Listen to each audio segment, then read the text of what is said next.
ನೋಡಿ ಸ್ನೇಹಿತರೆ, ಡುರಿಯನ್ ಹಣ್ಣಾಗಿದೆ ನೋಡುವ. ಓಹ್, ಇದು ಮುಳ್ಳು ಚೂಪಿದ್ದಾಗಿದೆ. ಹಲಸಿನ ಹಣ್ಣಿಗೆ ಈಗ ಟಕ ಟಕ ಅಂತ ಮಾಡಿದರೆ ಟಕ ಟಕ ಅಂತ ಇಲ್ಲಿ ರಕ್ತ ಬರ್ಬೋದು.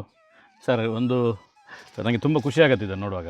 ಯಾಕೆಂದರೆ ಎಲ್ಲ ಒಂದು ಕಡೆ ಫೋಟೋದಲ್ಲಿ, ಗೂಗಲ್ನಲ್ಲಿ ಅಥವಾ ಇನ್ಯಾವುದೋ ಜಾತ್ರೆಯಲ್ಲಿ ನೋಡೋದಲ್ಲ, ಮರದ ಬುಡದಲ್ಲಿ ನೋಡಿದ್ದೇವೆ. ನೀವೇ ಒಂದು 2 ವರ್ಷದಿಂದ ನೆಟ್ಟ ಮರ, 2 ವರ್ಷದಲ್ಲೇ ಡುರಿಯನ್ ಹಣ್ಣಾಗಲಿಕ್ಕೆ ಪ್ರಾರಂಭ ಆಗಿದೆ. ಏನು ಸರ್ ವಿಶೇಷತೆ ಇದರದ್ದು? ಡುರಿಯನ್ ಹಣ್ಣು ಹೆಚ್ಚಾಗಿ ಬೆಳೆಯುವ ಸ್ಥಳ ವಿಯೆಟ್ನಾಂ ಅಲ್ಲಿ ಹೆಚ್ಚಾಗಿ ಬೆಳೀತಾರೆ. ಇಂಡೋನೇಷ್ಯಾದಲ್ಲಿ ಉಂಟು, ಬ್ಯಾಂಕಾಕಲ್ಲಿ ಉಂಟು, ಎಲ್ಲ ಕಡೆಯಲ್ಲಿ ಸಹ ಉಂಟು ಇದು. ಹಾಗಾಗಿ ಆ ಸೈಡ್ನವರು ಅಂದರೆ ಸೌತ್ ಈಸ್ಟ್ ಏಷ್ಯಾದವರು ಇದನ್ನು ಹಣ್ಣುಗಳ ರಾಜ ಅಂತಲೂ ಹೇಳ್ತಾರೆ ಅವರು. ಇದು ನೀವಾಗ ಹೇಳಿದಾಗೆ ತುಂಬ ಮುಳ್ಳಿಂದ ಕೂಡಿದೆ. ಇದನ್ನು ಹೆಚ್ಚಾಗಿ ಕಟ್ ಮಾಡೋ ವಿಧಾನ ಯಾವ ಥರ ಕಟ್ ಮಾಡ್ತಾರೆ, ನಿಮ್ಮ ಬ್ಯಾಂಕಾಕಲ್ಲಿ ನೀವು ವೀಡಿಯೋಸ್ ಗೂಗಲಲ್ಲಿ ಚೆಕ್ ಮಾಡಿದ ವೀಡಿಯೋಸ್ ಎಲ್ಲ ಉಂಟು.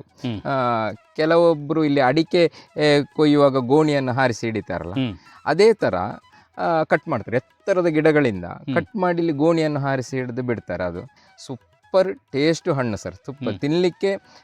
ಕೆಲವರು ಹೇಳ್ತಾರೆ ಸ್ಮೆಲ್ಲಿಯೆಸ್ಟ್, ಕೆಲವರು ಹೇಳೋದಲ್ಲ, ಎಲ್ಲರೂ ಹೇಳ್ಬೋದು ಸ್ಮೆಲ್ಲಿಯೆಸ್ಟ್ ಫ್ರೂಟ್ ಇದು. ಒಳ್ಳೆ ಒಂದು ಈರುಳ್ಳಿ ಬೆಳ್ಳುಳ್ಳಿ ಪೇಸ್ಟ್ ಸ್ಮೆಲ್ ಹೊಡೆದಾಗ ಹೊಡಿತದೆ, ಏನೋ ಒಂದು ಸ್ಮೆಲ್ಲಿಯೆಸ್ಟ್ ಫ್ರೂಟ್.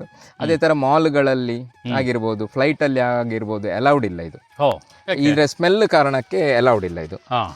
ಆದರೆ ಒಮ್ಮೆ ನಿಮಗೆ ತಿಂದು ಇಷ್ಟ ಆದರೆ ಸರ್, ಸೂಪರ್ ಟೇಸ್ಟಿ ಫ್ರೂಟ್ ಇದು. ತಿನ್ನಲಿಕ್ಕೆ ತುಂಬ ಇಷ್ಟಪಟ್ಟು ತಿನ್ಬೋದು ಅದನ್ನು.